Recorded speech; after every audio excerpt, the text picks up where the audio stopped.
বছরের শেষ দিন আর শুরু, আমাদের জীবনটা এইভাবেই কেটে যায়। আমাদের ভালো খারাপ নেই আমাদের জীবন, আর কোনো নতুন বছর বা পুরনো বছর বলে কোনো দিন নেই। প্রতিটা দিনই আমাদের নতুন, প্রতিটা দিনই পুরনো, এরকমই ভাবেই আমাদের জীবন চলে যায়। মধ্যবিত্ত ঘরের কোনো রকম রোমান্স, কোনো রকম কেনাকাটা কিছুই থাকে না, না নইলে নয়, মানুষের সমাজে চলতে হয়। তো সেইভাবেই আমাদের চলা, চলি আমরা। তো তোমাদের দাদাভাই মানে বছরের শুরুতেই সেই দিনকে আমাদের অন্য জায়গায় একটা শ্রাদ্ধ বাড়ি নেমন্তন্ন ছিল, তোমাদেরকে আগেই শেয়ার করেছিলাম সে কথাটা। তো পরের দিন স্কুলে গেছিলাম আমাকে, আর পরে ফোন করে বললো যে আমি মাটন নিয়ে গেছি বাড়িতে। তো বাড়ি এসে তাড়াতাড়ি করে খাওয়া দাওয়া করে নিয়ে তারপরে আমি বসিয়ে দিয়েছিলাম এই যে আলুগুলো কেটে নিচ্ছি।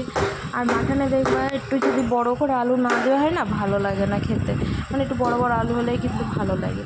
আর মাটনটা রান্না করতে অনেক দিনও মাটন খাইনি। আর আমি ওকে বলছিলাম যে এখন গরমের মধ্যে মাটন আনতে হবে না, এত মানে রিস্ক করতে হবে না। তো আমার কথা শুনলো না, মাটনটা খেতে ভালোই বাসে। আর আমি কি বলবো, আমার না মাছ খেতে একটু ভালো লাগে না। আমার মনে হয় চিকেন হোক মাটন হোক যাই হোক, মানে চললেই হবে আমার, এরকম ব্যাপার। আমি মাংস হলে না আমি সাধারণত কিছু খাই। তো মিক্সচারে মশলাটাও করে নিলাম, আমি সিরে বাটতে পারি না, তো একসাথে যে মিক্সচারে এটা করে নিই। আর পেস্টটা করে নিলে না একটু ভালো হয়, টমেটোর পেস্টটা।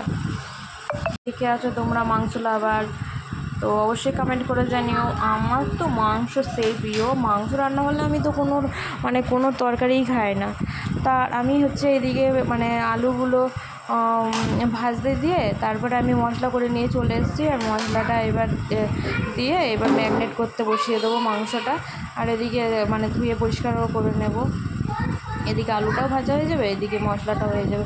সব কিছু দিয়ে নিলাম মশলাটার মধ্যে, দিয়ে লবণ, হলুদ, একটু চিনি আর হচ্ছে তেল, তেজপাতা সব কিছুই দিয়ে দিয়েছিলাম।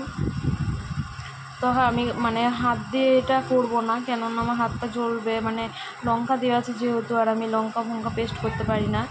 তো এর জন্য আমি ওটা খুন্তি দিয়ে কি ম্যারিনেট করে রেখে দেবো।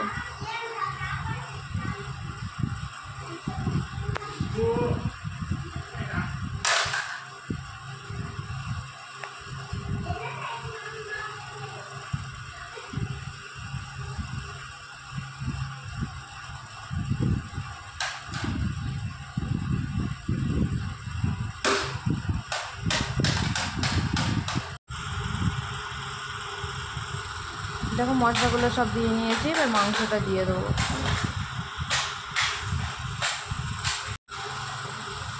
খাসি হোক আর ব্রয়লার হোক আর দেশি হোক, মাংস হলেই হলো আমার।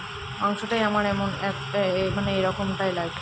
আর এই যে মাংসটা এবার ম্যারিনেট করে রেখে দেবো খানিকটা, দিয়ে তারপর মাংসটা করতে আজকে ভয় লাগছিলো, কেননা তোমার দাদাভাই আমার পাশে থাকি মাংসটা করার সময়, বিশেষ করে মাটনটা কাটার সময়। তো আমি ভয় পাচ্ছিলাম, যদি আবার 19-20 হয় তাহলে আবার এসে পারে, যদি কিছু বলে খ্যাকার করে, এর জন্য আমি একটু ভয় পাচ্ছিলাম।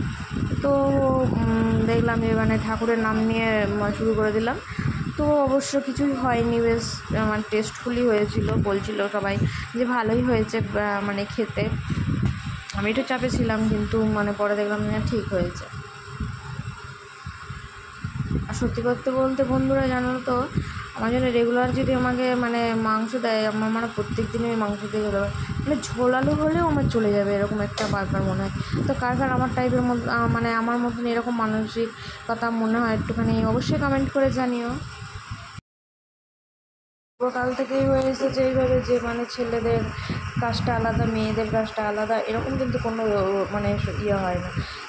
ছেলেরাও পারলে সব মেয়েদের মতন কাজ করতে পারে, মেয়েরাও ছেলেদের মতন কাজ করতে পারে।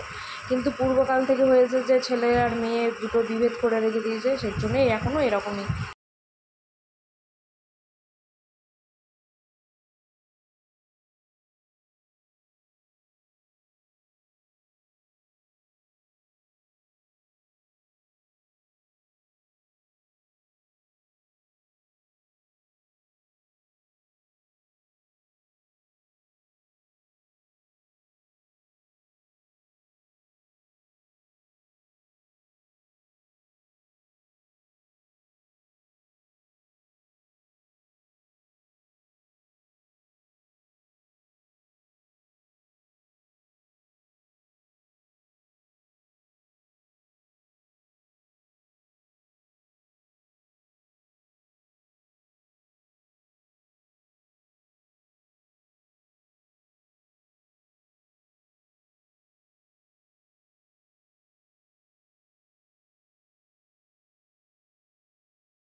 আর তারপরে এই যে জামা কাপড়গুলো গুছিয়ে নিলাম, তো নিয়ে এবারে এইভাবেই সব কিছু সব সুন্দর করে করে রেখে দেবো।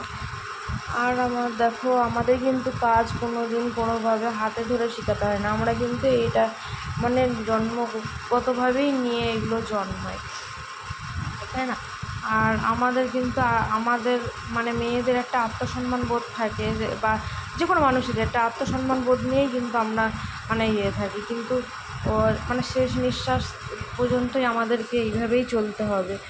আমরা এইভাবেই মানে বড় হয়েছি, এইভাবেই চলবো, মানে কোনো জায়গায় ছোট হতে পারবো না, বা মিথ্যে বলে মানুষের মনও জয় করতে পারবো না।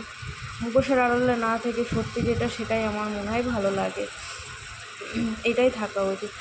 আর প্রতিদিনের মতন আজকেও বলি, যদি আমার ভিডিওগুলো আজকে তোমাদের ভালো লেগে থাকে, তাহলে অবশ্যই একটা লাইক করে দিও, আর অবশ্যই কমেন্ট করে দিও, আর নতুন সদস্যর কাছে পৌঁছালে অবশ্যই এটা সাবস্ক্রাইব করো।